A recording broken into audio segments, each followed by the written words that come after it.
Welcome to the Slop Farm. Enjoy the video. You start by making the desktop predictable.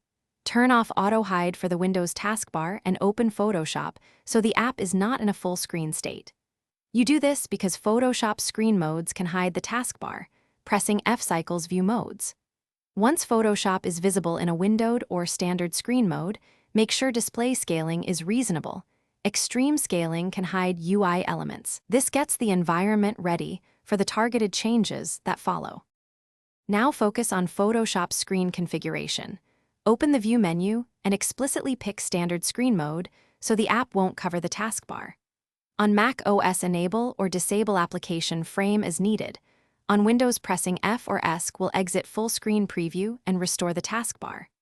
Once done, make sure panels aren't in full screen panel-only mode and that no modal dialog is forcing focus. These steps change how Photoshop paints its window so the OS taskbar can reappear reliably.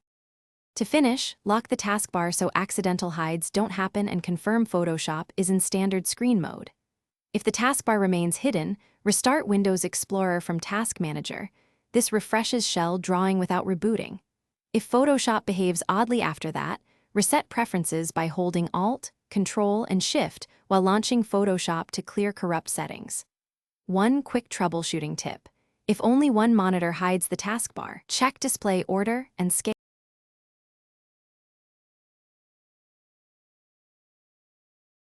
Thanks for watching. Consider subscribing if we helped you today.